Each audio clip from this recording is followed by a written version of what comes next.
चित्र दिल्ली के मेहरौली के कुव्वतुल इस्लाम मस्जिद के प्रांगण में स्थित प्रसिद्ध लौह स्तंभ किसकी स्मृति में है? पीसीएस का प्रश्न है।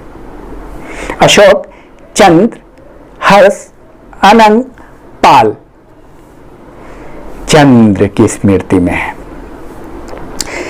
निम्न में से किस काल में स्त्रियों की पुरुषों से बराबरी थी? ऑप्शन: गुप्त काल में, मौर्य काल में, चोल काल में, कोई नहीं। गुप्त काल में पीसीएस का प्रश्न है ये। स्त्रियां पुरुषों के बराबर थी। यूपीपीसीएस का प्रश्न है ये।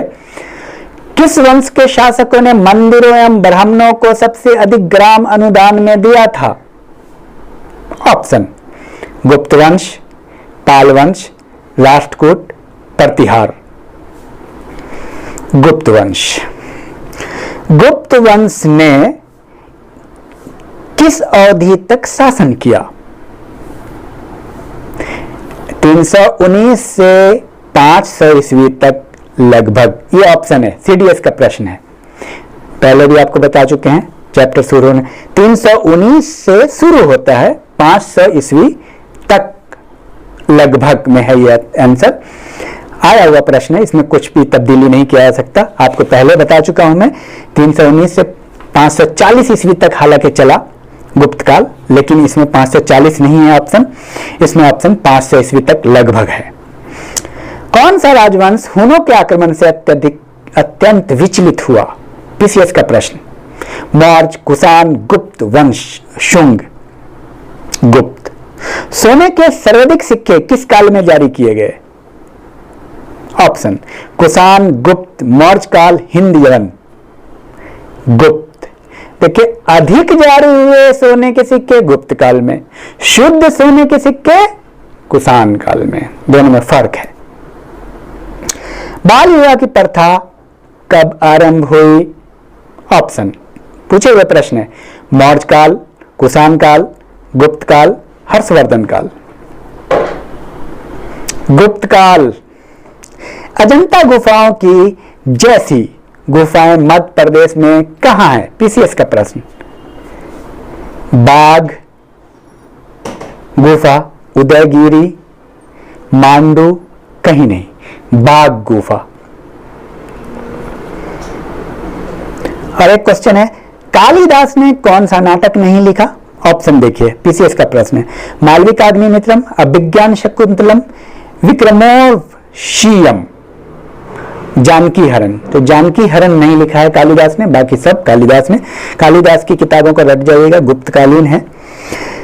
गुप्तकालीन सिक्कों का सबसे बड़ा ढेर कहां प्राप्त हुआ है? बयाना भरतपुर, देवगढ़ झांसी, भुमरा मध्य प्रदेश, तिगवा मध्य प्रदेश।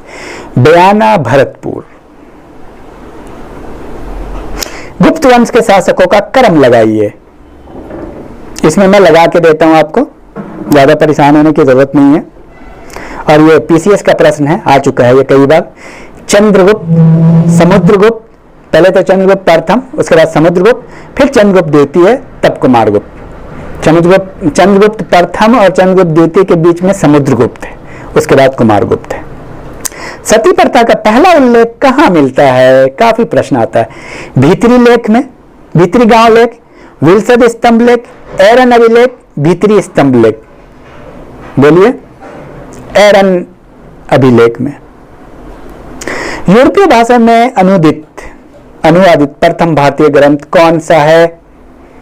कई बार आ चुका प्रश्न। भगवद गीता, अभिज्ञान शकुंतलम, कुमार संभव, कामसूत्र। अभिज्ञान शकुंतलम। वर्तमान गणित में दशमलव प्रणाली आविष्कार का श्रेय किस युग को जाता है? गुप्त काल, गुप्त युग। कालिदास की किस कीर्ति की गिनती विश्व की प्रसिद्ध साहित्यिक कृतियों में होती है? अभिज्ञान शकुंतलम। चंद्रगुप्त द्वितीय के काल में विद्या, कला व साहित्य का महान केंद्र कौन सा था? ऑप्शन देता हूं। धारवाड़, वाराणसी, उज्जैन, विदिशा। उज्जैन। गुप्त शासकों द्वारा जारी किए गए चांदी के सिक्के क्या कहलाते थे? रूपक। आइए इसका प्रश्न है, रूपक कहलाते थे चांदी के सिक्के। और सोने के सिक्के अभी गुजर चुका है, याद कीजिए, दिनार। नेक्स्ट, किस गुप्त शासक को नालंदा विश्वविद्यालय का संस्थापक माना जाता है? ऑप्शन, चंद्रगुप्त प्रथम, समुद्रगुप्त, स्कंदगुप्त, कुमारगुप्त प्रथम। बोलिए, कुमारगुप्त प्रथम।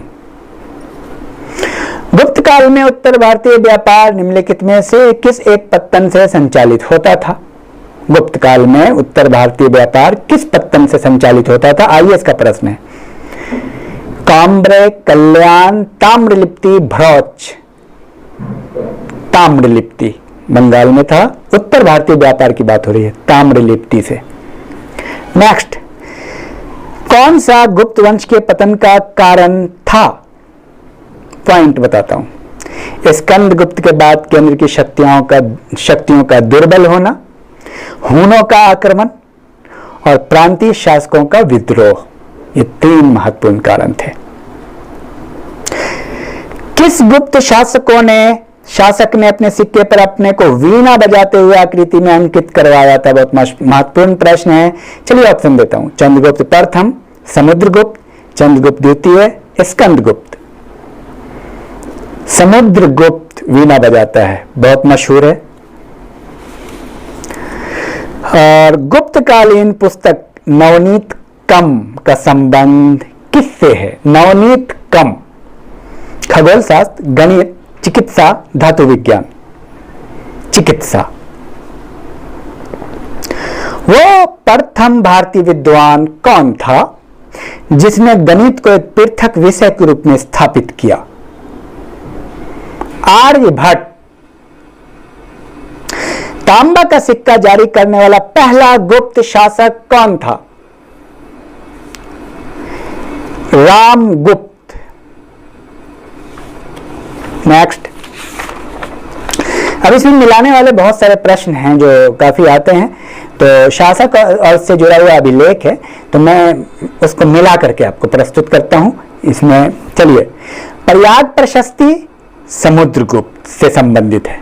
मेहरौली लौह स्तंभ चंद्रगुप्त द्वितीय, भीतरी स्तंभ लेख स्कंदगुप्त, पहाड़पुर ताम्रपत्र बुद्धगुप्त से संबंध है। नेक्स्ट, और मुद्रा के प्रकार किस शासक का क्या था वो देखते हैं। वीणा वादन प्रकार समुद्रगुप्त का था, कुमार देवी प्रकार चंद्रगुप्त प्रथम का था, चक्र विक्रम प्रकार चंद्रगुप्त द्वितीय का था, कार्तिकेय प्रकार कुमारगुप्त प्रथम का था। यह मुद्रा वादन मुद्रा में था नक्शा। किसकी क्या उपाधि थी? महाधिराज चंद्रगुप्त प्रथम, अश्वमेघ पराक्रम समुद्रगुप्त, परम भागवत चंद्रगुप्त द्वितीय, शक्रोपम स्कंदगुप्त। काफी ये प्रश्न आता है, एक एक करके भी प्रश्न आता है, मिलाने वाला भी आता है, तो इसलिए ध्यान रखिएगा। किसकी कौन पत्नी थी ये भी मिलाना है। कुमार देवी चंद्रगुप्त प्रथम की पत्नी थी, ध्रुव देवी रामगुप्त की पत्नी थी, दत्ता देवी समुद्रगुप्त की पत्नी थी, प्रभावती गुप्त रुद्रसेन द्वितीय की पत्नी थी। किस गुप्त शासक ने दक्षिण पथ में स्थित 12 राज्यों पर धर्म विजय किया? धर्म विजय। ऑप्शन, चंद्रगुप्त प्रथम, समुद्रगुप्त, चंद्रगुप्त द्वितीय, स्कंदगुप्त। सही आंसर है समुद्रगुप्त ने 12 राज्यों पर धर्म विजय किया। क्वेश्चन, किसने अंतिम शक शासक रुद्रदमन तृतीय को पराजित कर उसकी हत्या कर शकों का अंतिम रूप से उन्मूलन किया? पहले भी आ चुका है शकों के उन्मूलन में। चंद्रगुप्त द्वितीय। सर्वराज्योच्छेता सभी राजाओं को उखाड़ फेंकने वाला की उपाधि किसने धारण की?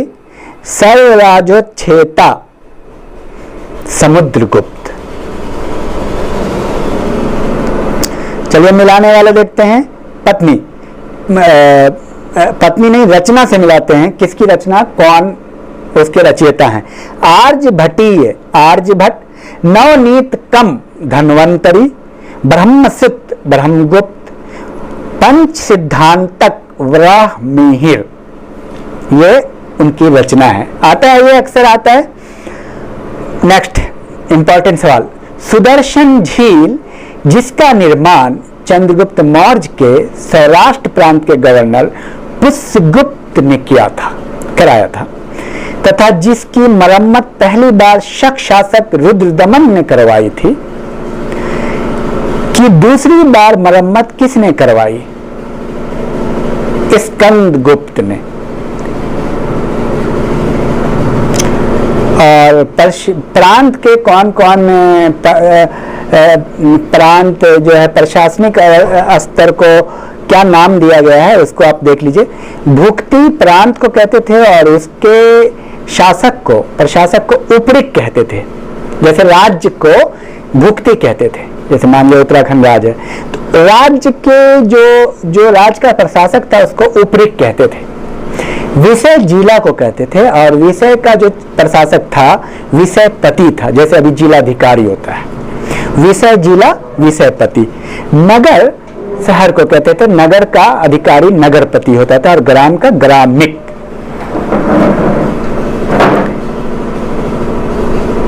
और युद्ध एवं शांति का मंत्री कौन होता था? महासंधि विग्रहिक। सेना का सर्वोच्च अधिकारी महादंड नायक। धार्मिक मामलों का प्रमुख अधिकारी विनय स्थिति स्थापक। और खिल भूमि किसे कहते थे? खिल, कृषि के लिए अनुपयुक्त भूमि, खिल भूमि। जंगली भूमि, अपरहत भूमि, अपरहत भूमि। निवास योग भूमि, वास्तु भूमि। कृषि योग भूमि, क्षेत्र भूमि। अखिल जो कृषि योग नहीं थी। और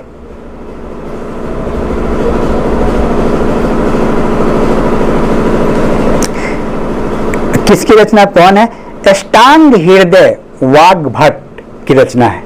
नीतिसार कामंदक, मुद्रा राक्षस विशाखा दत्त की रचना है। मिलाने का आता है ये। और कुछ और है, उसको मिलाने का है कि इसका मीनिंग क्या है। सृष्टि साहूकार को कहते थे, सृष्टि साहूकार। सार्थवाह व्यापारी, सार्थवाह व्यापारी को कहते थे। कुलिक शिल्पी या कारीगर को। और कायस्थ लेखक को कहते थे, कायस्थ। आज भी कायस्थ हैं, ज्यादातर पढ़े लिखे लोग होते हैं।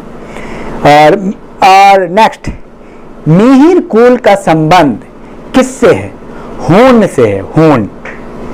कन्नौज का सर्वप्रथम महत्ता प्रदान करने वाला कौन था? मौर्य, गुप्त, मौखरी, कुषाण। सही उत्तर है मौखरी वंश, मौखरी। और नेक्स्ट, पुंडरवर्धन भुक्ति अवस्थित थी। पुंडरवर्धन भुक्ति मतलब प्रांत कहां अवस्थित थी? क्वेश्चन आ चुका है पीसीएस में, उत्तर बंगाल में। नेक्स्ट, कुतुब मीनार के निकट स्थित लौह स्तंभ वैज्ञानिकों का ध्यान क्यों खींच रहा है? उसकी जंग रोधकता के कारण। सीडीएस का प्रश्न, उसमें जंग नहीं लग रहा है, इतना पुराना होने के बावजूद भी 1500 साल हो गया। उसकी जंग रोधकता के कारण कुतुब मीनार के निकट स्थित लौह स्तंभ वैज्ञानिकों का ध्यान खींच रहा है। आप समझिए साइंस एंड टेक्नोलॉजी को। गुप्त राजा जिसने विक्रमादित्य की पदवी धारण की। ऑप्शन, स्कंदगुप्त, समुद्रगुप्त, चंद्रगुप्त द्वितीय, कुमारगुप्त। चंद्रगुप्त द्वितीय। नेक्स्ट, प्राचीन भारत में गुप्त काल से संबंधित गुफा चित्रांकन के केवल 2 उदाहरण उपलब्ध हैं। इनमें से एक अजंता की गुफाओं में किया गया चित्रांकन है। गुप्त काल के चित्रांकन का दूसरा अवशिष्ट उदाहरण किस स्थान पर उपलब्ध है? पहला अजंता है और दूसरा है बाघ गुफा। यह प्रश्न आया है आईएएस में, बाघ गुफा।